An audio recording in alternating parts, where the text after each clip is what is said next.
Good morning and welcome to the Core Connection. I'm Mira Rubin here with you on Enlightened World Network, and today's topic is releasing into a new reality. And it looks like there might be some processes that support our healing and dissolving of old patterns of of being that are less than productive, that limit our freedom. And we're going to talk about that today. So, before we get started, let's just take a couple minutes to get present. Good morning, Russell, and welcome. So great to have you joining us this morning, and so great to have everybody else who's with us. And we're just going to take a couple minutes to get ourselves present before we embark on today's conversation. So let's take a deep breath in through your nose and hold it. And imagine clean, crisp oxygen flooding your lungs, flowing into your bloodstream, nourishing all your cells and all your organs, bringing vital life energy to your body and being. And as you exhale any tension, stress, negativity, fatigue. And now let's take another deep breath in through your nose and hold it. This time, imagine brilliant, bright light lighting you up from the inside out, illuminating, electrifying, and energizing all your cells, all your molecules, all your electrons, creating a brilliant beam of light and energy from your heart out into the world. And as you exhale any remaining tension, stress, negativity, fatigue. And now let's press our palms together, vigorously rub your hands together to feel the friction, the temperature, the pressure, the motion, the tickling and tingling when you stop, and allow all those sensations to bring you present right here, right now, into this remarkable physical form that enables us to experience life. Welcome, welcome, welcome, welcome. So I have been thinking about the fluidity of reality. And this is based on literally thousands of sessions that I have done with clients who show up in one state or with situations that have been persisting throughout their lives, emotional profile kinds of things. And in the space of a session, oftentimes their experience is radically transformed. So, what is the magic that is occurring? I'm calling it magic because that's the word we use for stuff we don't understand so well. But what is the magic that is occurring that creates these radical transformations for people? And I was talking with a client yesterday who brought up the fourth way school, Gurdjieff's fourth way school. And I was engaged for a short period of time in the fourth way school that was shepherded by, oh my gosh, by Carol Sanford. There we go. Sorry, morning brain. Anyway, what was outlined to me is that there were established three ways to reach into enlightenment. One, through the mind, transcending the mind, disciplining the mind, finding the rational pathway, I guess, to an experience of God. There's the body yoga, and the heart, and these different traditions that represent body, mind, and heart, essentially. Okay, I'm doing I'm destroying the content, the concept here, but the idea is the separation of body, mind, and spirit, from monk to hermit kind of thing. But anyway, the fourth way, the concept of the fourth way school, as far as I understand it, given that that's a limited understanding, just disclaimer up front, is that life becomes our teacher, living in the world, allowing our life to be our teacher. And that's very much where we come from, and I come from in the conversation that I bring, is how in every opportunity in life, life is teaching us and instructing us on how we can awaken. And part of that teaching that has been taught me and is being taught me, that I'm being schooled in the work of the core connection work, is that what we're looking at is an integration of body, mind, and spirit. And this actually occurs in the core connection process. And my thinking is that perhaps we can individually implement a process like this for ourselves that helps us dissolve blocks, dissolve pain, suffering, trauma, that enables us to move into freedom by incorporating these different elements. So the first tenet to work with is, if it's coming up to heal. And this can be physical sensations. We've talked about the intelligence of the body, and what if we use the conditions and the experiences, the visceral, embodied sensations, as communications? What if we can relate to the body as an intelligence, as a teacher that is communicating to us, rather than something that we need to dominate, control, and rule?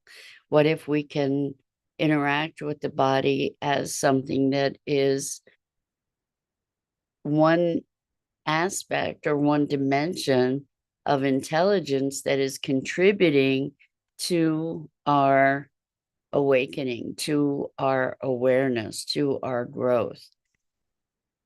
The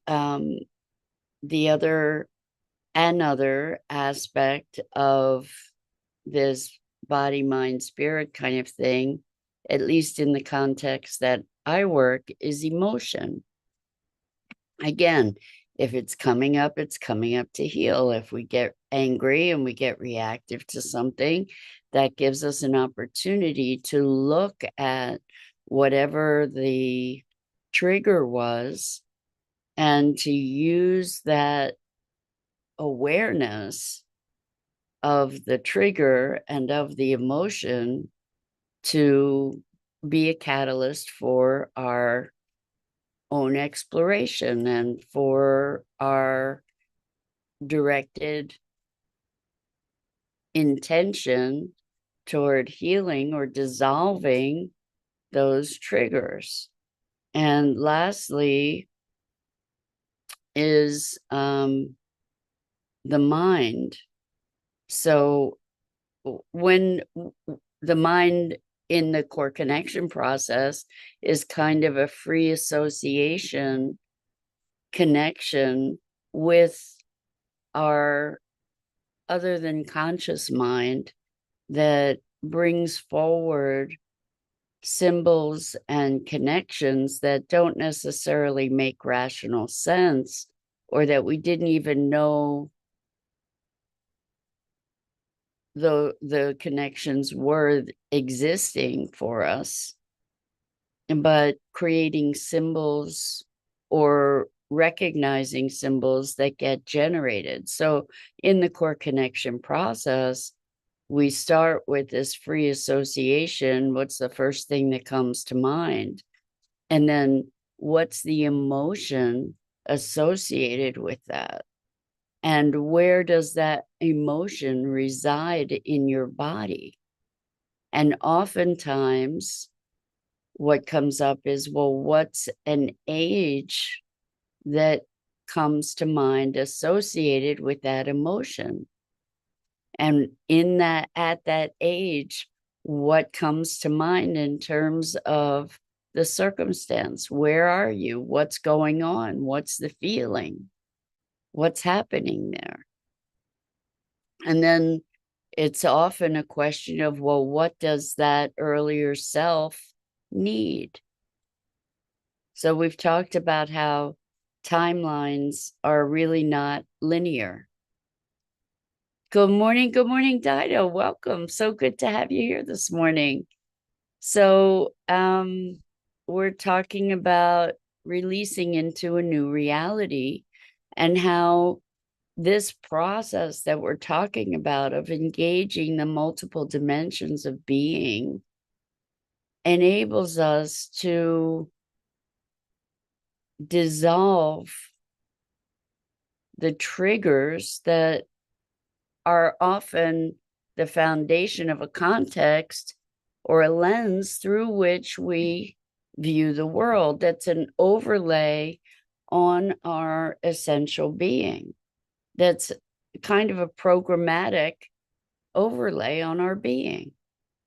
And so when we allow for these symbols to come forward for us, these representations or memories, and allow ourselves to engage with those memories, not married to the recalled fact necessarily, but to intervene with those memories through what we call an imaginal space. So not imaginary, because it's based in something actual, and we're in sort of an altered state of potential and possibility in this imaginal space. We can interact with an earlier self. So if there's a child self who's feeling isolated and alone and afraid, maybe we can't rewrite the story. Maybe some people can. Some people have the facility to be able to rewrite an interaction. But oftentimes that's not as readily accessible.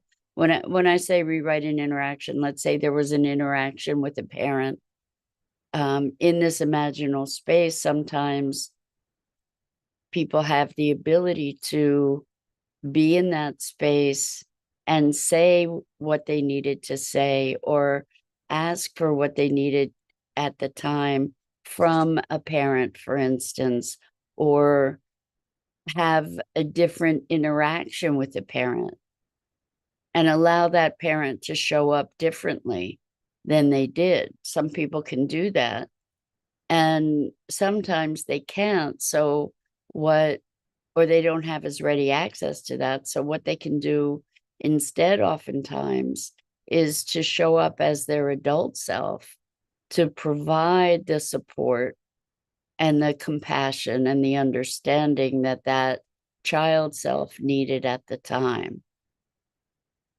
to offer a hand, to offer a hug, to offer consolation, to offer love to that earlier self. So then what the power of this process, the integration of these multi dimensions of being, our physical sense, our felt sense, is to say, okay, what's the emotion? Where does that emotion reside in your body? What is the sensation of that emotion? Now, one of the keys to this process is that it be experiential rather than academic, that it be experiential rather than something that we're analyzing or trying to make sense of, because this transcends our rational sense. Our rational sense is very much dictated by our conditioning. And this process transcends that. We can have the quote unquote impossible happen in this imaginal space. We can fly, we can have creatures appear and disappear, we can have dancing cartoon characters, we can have dragons, we can have whatever shows up in this space. And what often shows up is something profoundly symbolic. And we don't always, in the experience of it, we don't necessarily get the symbolic significance of these things that appear. So as an example, I was working with a client who was looking to heal something. And we had been talking about how they were kind of in a limited kind of medical model way of thinking about things. And this isn't to deny the value of the medical model. We're not going there. This is just saying that in support of our own healing physically, medical model or not, we have an ability to help, at the very least, to help with our healing. So what was amazing in this scenario was this person started out with a solid red cube with sharp edges, which then started disappearing. The edges became more transparent, and eventually this box became a wireframe, and then it became just sort of the lines of energy, and then it kind of blew up and became this field of energy. And then there were all these other machinations that occurred in this visualization that was guided by this person alone. And then we were able to say, okay, well, what's the experience? What's the emotion that arises? Where's that emotion in your body? What's the sensation of that emotion?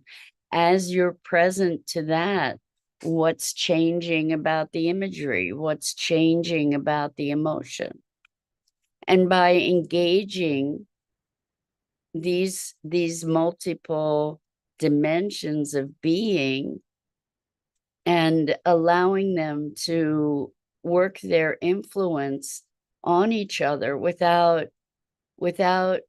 directing that influence, just simply by virtue of being present and exploring whatever that original trigger was, most often gets dissolved. And we can call it healing, we can call it dissolving, we can call it freedom, liberation from the oppression that had been wrought by whatever that trigger was. And oftentimes what happens is that people experience a radically changed context for being. a much greater freedom because they have dissolved this constraint that defined their experience of reality. And so we tend to believe that reality is this fixed thing. That's how we live. Like this is the truth. This is what's real. And the thing that I can say is that through the course of thousands of these sessions, that it is quite clear to me how fluid the experience of our reality actually is. That we truly have the power to shift on a dime. That a new perspective, a new, excuse me, sneezing on the truth there. A new context emerges as we shed these overlays to the essence of our being. So someone who has spent a lifetime feeling not good enough, all of a sudden they're recognizing their worth. Someone who has felt suicidal every day of their lives for years doesn't contemplate suicide anymore. I'm using these examples from specific clients. I mean, like, these are things that happened. It doesn't mean it would happen for you necessarily in the same way. In fact, it won't happen for you in the same way. But the thing is that people's reality shifts. And I do believe that this is something that we can do for ourselves as well. Maybe not as readily, but by engaging these multiple dimensions of being. The thought or the symbol, and I guess the key to this process really is non-judgment and presence. So presence means not running off in a tangent about, well, what does this mean? And the last time I thought about that, it was about this, and then that situation, and going down that kind of rabbit hole. It means being present to what's there in terms of the representation in our body, the representation emotionally, the representation in our conceptualization, whether it's visible or whether we hear it or whether it's a visceral sensation. And being present to those sensations and sometimes representing them. So if there's pressure, I'll often say, well, is it coming from the inside or outside? And if you were to visualize the source of that pressure, what would it look like? People have said it looks like feet standing on my chest, or it looks like a hand squeezing my heart, or it looks like, it can look like any number of things. It can look like an anvil. It can look like a bird. Who knows what it looks like? But when you have the ability to allow your other than conscious mind to represent these things, those symbols have meaning for you. It's a way that your consciousness is communicating, just as the emotions are a way that your emotional body is communicating, just as the sensations, the physical sensations, are a way that your physical body is communicating. There are all these intelligences that when they converge and interact with each other, there's a synergy that occurs that allows for release. And we can take this awareness and this kind of practice into our daily experience so that when we experience an emotion, we can pay attention to it and interact with it for its sensation, for the associations that it brings to mind, to be present to it without judgment so that we can allow it to be a teacher. You know, when we have an experience, when we're triggered, we get to use that as an opportunity. Life is happening for us and through us rather than to us.